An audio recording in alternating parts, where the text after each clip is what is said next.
like I said, we are going to look at some of the prehistoric and pre-colonial stuff, but we're going to focus mainly on the Americas. And this, if you've taken world history or if you've taken any history class, I hope you're familiar. Okay, just FYI, all right, North and South America, so the Americas, were the last places where humanity, appeared. Unlike other parts of the world, we didn't get these major civilizations like the Egyptians or the Greeks or anything like that, okay? Most of the peoples and most of the tribes were pretty small and isolated. There were two exceptions, okay? When we say Mesoamerica, we're talking about Mexico and Central America. So people like the Aztecs and the Maya. When we talk about the Andes, we're talking about areas like Peru, so like the Inca, all right? Outside of those, though, we don't see a lot of giant civilizations. Isn't there like the Iroquois Confederation? Yes, but that comes later. Yeah. Okay, that's later in time. I'm talking about like 10,000 BCE. Okay, no, that's okay. That's okay. So, like, we had the Sumerians, we had the Egyptians, we had like all of these in the Americas. Not quite. Okay. Now, once again, I literally learned this in 3rd grade, which was like 40 years ago. All right, for you guys, I know it's like, whoa, Santos, 40. Yeah. The first settlers were hunter-gatherers that came from Asia, all right? They were basically just following the herds. They were following the plants. During the last ice age, things froze over. The land between, or the area between Alaska and Siberia formed a type of land bridge. And so, anywhere from 15 to 60,000 years ago is when humanity crossed. I know, Santos, that's a really big range. Yeah, nobody left a note that said Grog was here, 50,000 BCE. All right, nobody left a hashtag or anything. All right, but around 10,000 years ago is when we begin to see the first evidence of human settlements. But once again, we don't get any of these huge civilizations. Like the first civilization in what is today Iraq starts in about 8,000 BCE. All right, that doesn't happen until thousands of years later here in the Americas. Okay. Oh, I'm obsessed with maps. It's one of my weird quirks. So I'm going to throw a lot of maps at you. Don't worry, I'm not going to make you memorize them. I'm just going to make you look at them. All right, so this map just shows, the spread of humanity throughout the Americas. And so, yeah, starts off in the north, eventually spreads into other parts. And because this is American history, okay, I do give you some of the names of those early American tribes. And yes, the Iroquois Confederation is in fact one of those, all right, that goes into that, all right? Now, when it comes to North America, okay, please be aware that this also includes Mexico and the Caribbean, all right? Don't worry, we'll narrow it down to just the United States in a minute, all right? Also Canada and like all of that. Okay, about 9,000 years ago, we begin to see the first evidence of like actual farming. Before this time, humans just like followed, and I use apples because it's the easiest. We eat all the apples off of that tree, guess what? We just go on to the next one. And if we don't see another apple tree until we get over that hill, then we just go over there. Okay? It isn't until, about 9,000 years ago that we begin to see people growing plants on purpose so that they can eat them, okay? Some of the first crops that are grown in the Americas are maize. What's maize in English? Corn, all right? So if you like popcorn, if you like, that's the only thing I can think of right now, corn on the cob, then yes, you're welcome. My ancestors say you're welcome. I'm Mexican. All right, yes, they're the ones that developed it, okay? Beans and squash are also a uniquely thing that happened in the Americas, okay? Now, just FYI, unlike, once again, the Sumerians, the Egyptians, the ancient Greeks, very few groups in the Americas actually had a written language, okay? Most of it comes from oral tradition, and so stories that get passed down from generation to generation. And of course, we piece that together with, the archaeological evidence, all right? The problem is, though, well, let me take a step back. What is the problem with an oral tradition?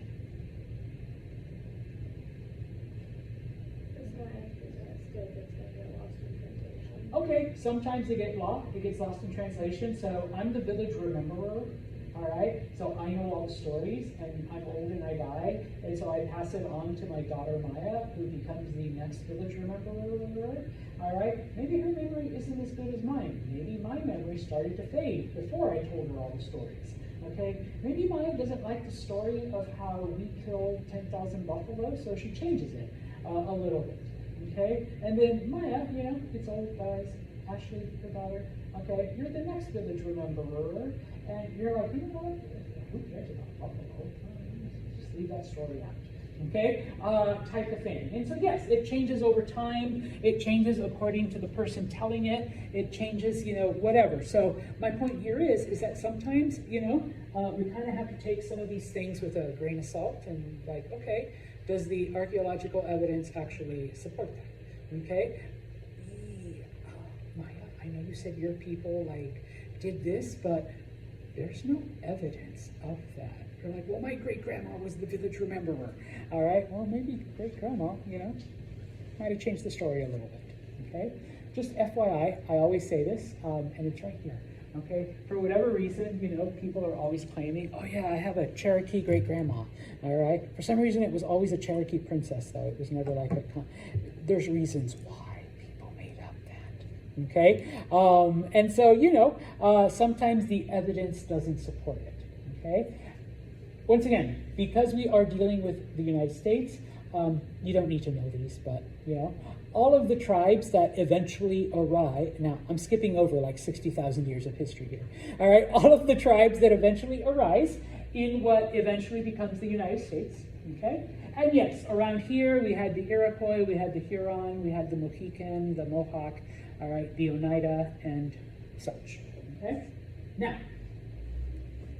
in what becomes the United States, okay, once again, there were no complex societies until, okay, two groups come along. The first one is called the Anasazi. They existed in the Southwest. We call them the Pueblo in English, all right? Their real name is the Anasazi, okay? I suppose if you use Pueblo, that's fine, I'll forgive you, all right? But yes, and then the other, we clumped them together and we just called them the Mound Builders, all right? But they were two tribes called the Adena and the Hopewell. We call them the Mound Builders because guess what they built? Yeah, giant mounds, all right? If you've ever traveled through Missouri, Illinois, Indiana, you will see them, all right? And I remember the first time I drove through those states, I'm like, oh, so those are the mounds. Inside, they were their homes, their societies, their civilizations. And so we do have evidence that they, had a complex society. And that's from Indiana, okay? That's what they look like, all right? But outside of those groups, okay, we really don't have those things, okay? Now,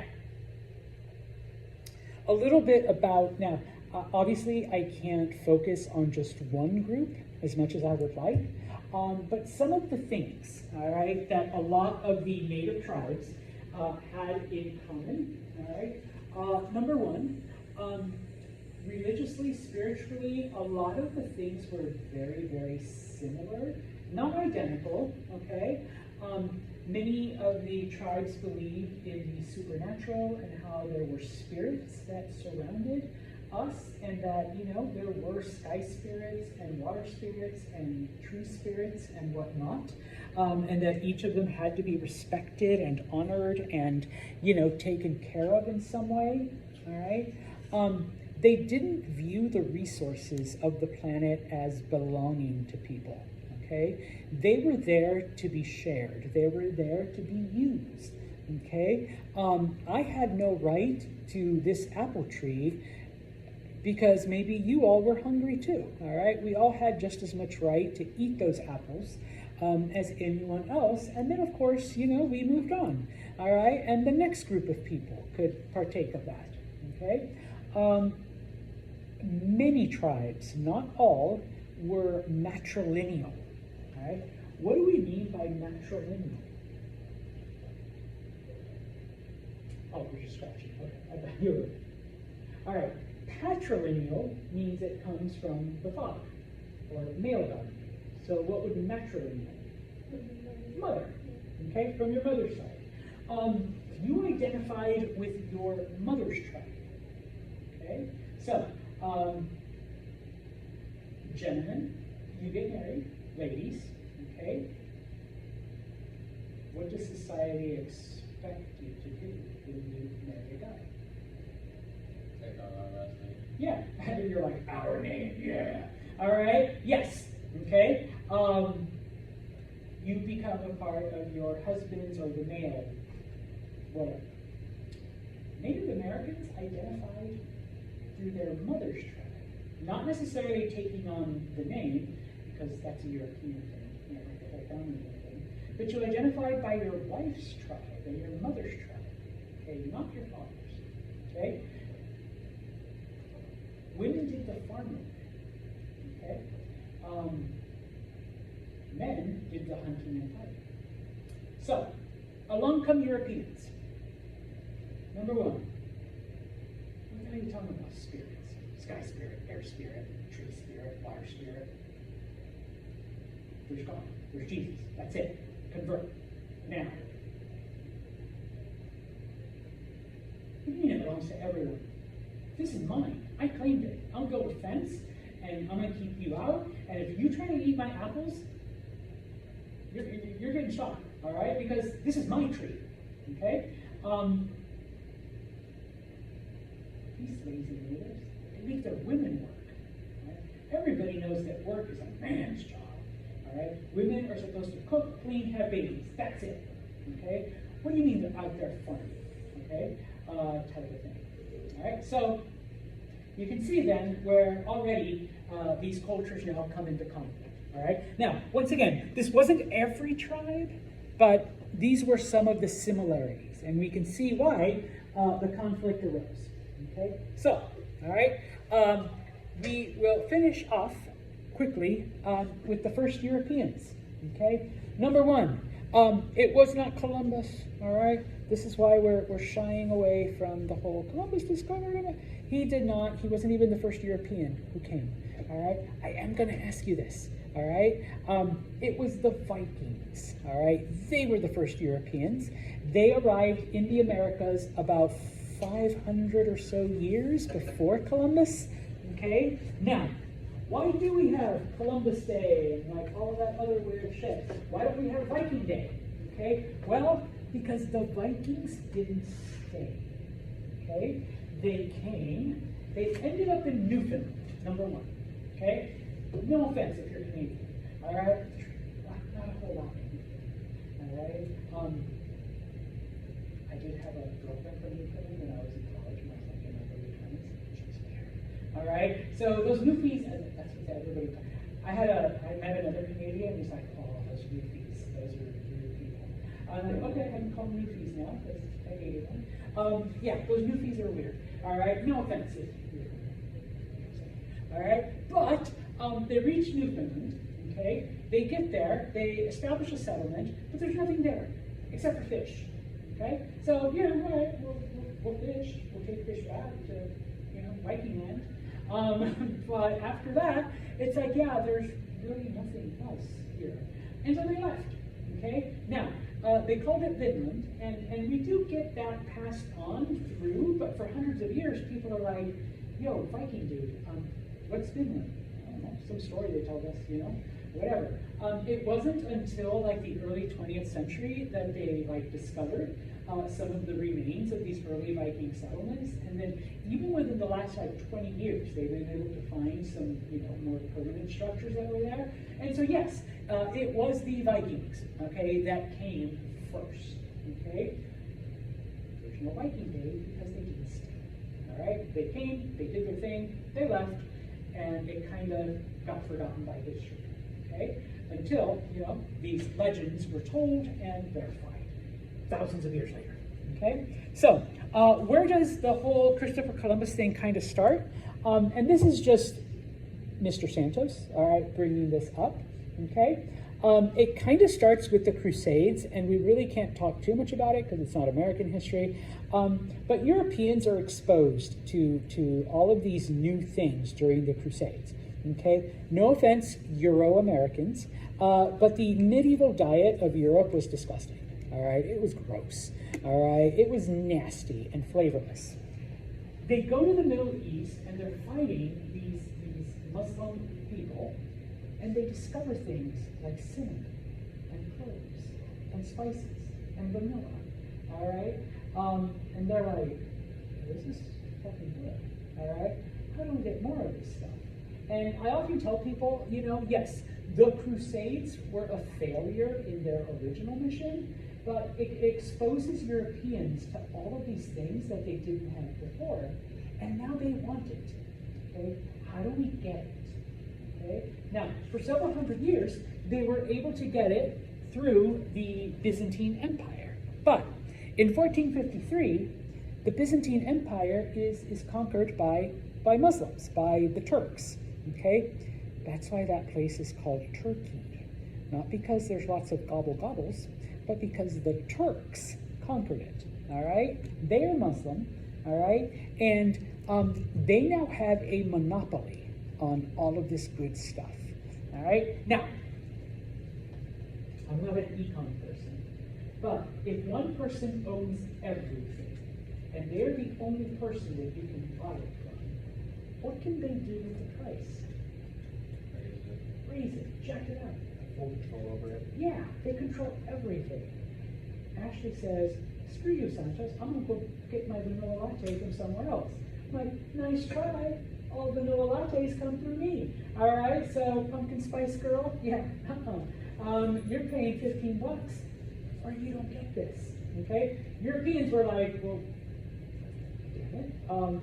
We need to figure out where these Muslim merchants are getting, or these Turkish people are getting all of this stuff and get there before them, all right? And so this launches the age of exploration, the age of discovery, okay? Obviously, they couldn't do a land route because various Muslim groups already controlled it, okay? So the only option was to sail around Africa to get to the Far East. Now, FYI, I'm going to shatter a few myths here. Most people knew that the Earth was round, okay? Yes, there were some that didn't quite get it, but most people knew, okay?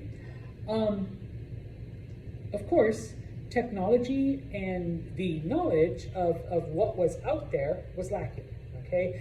They couldn't just pull up Google Maps and Alexa, tell me how to get to India, around Africa, please map it out, all right? No, okay? So, until we have the technology, until we have the knowledge, all right, humans really couldn't do a whole lot, all right? But then in 1450, okay, the Portuguese invent a type of ship known as the caravel, all right? What is a caravel? I'm not a sailor, but I understand some of the basic science behind this.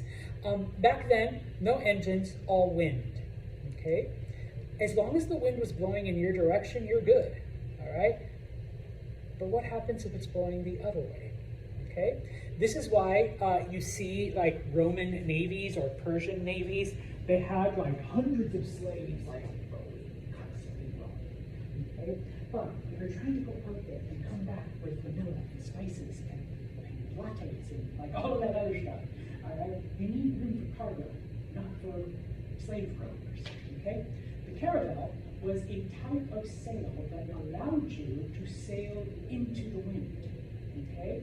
And I've done this at different museums. You actually shift the sails. It's called tacking, so that the back sail recycles the wind forward and hits the front sail, and that allows you to go into the wind. So you no longer need like hundreds of slave rowers to get you somewhere, okay? Now, Prince Enrique, or in English, Prince Henry, he's not going to be king. He's one of the younger princes. This becomes his mission, to go out and find a way for Portugal to find these spices, okay? Now that they have the right ship to do it, they start going, okay? Now, this is just a picture of what a caravel looks like, okay? As you can see, that back sail, it could be turned so that the wind could be harnessed, even if it wasn't directly behind you, okay?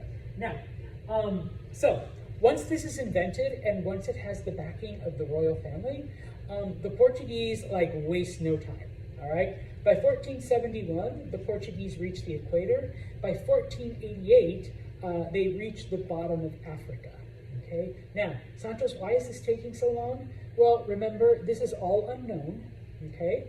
And while they knew that the earth was round, they really thought that there were like sea monsters out there, okay? So you gotta be careful, can't let the sea monster eat you. One of the things that they thought, that as you got closer to the equator, because it got warmer, they thought that the water also got warmer, so that at the equator, the water was boiling, and they didn't want to boil to death. Imagine their surprise when they get there, and they don't boil.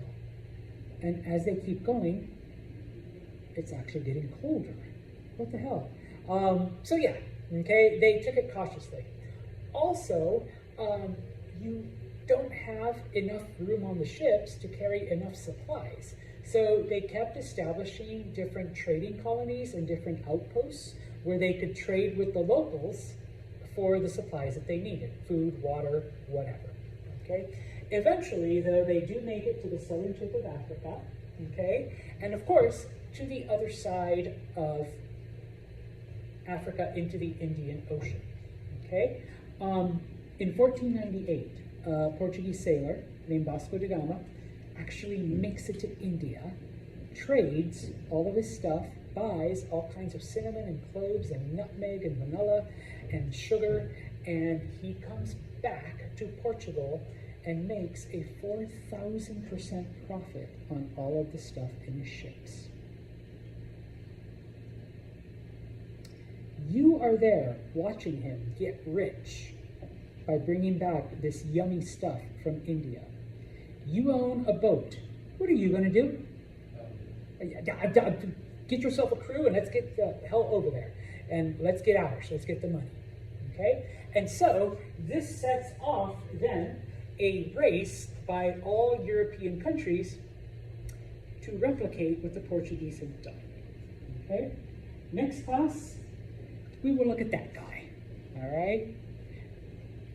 I'm going to start calling it Viking Day, not Columbus Day. All right? Because they were the first. All right, guys?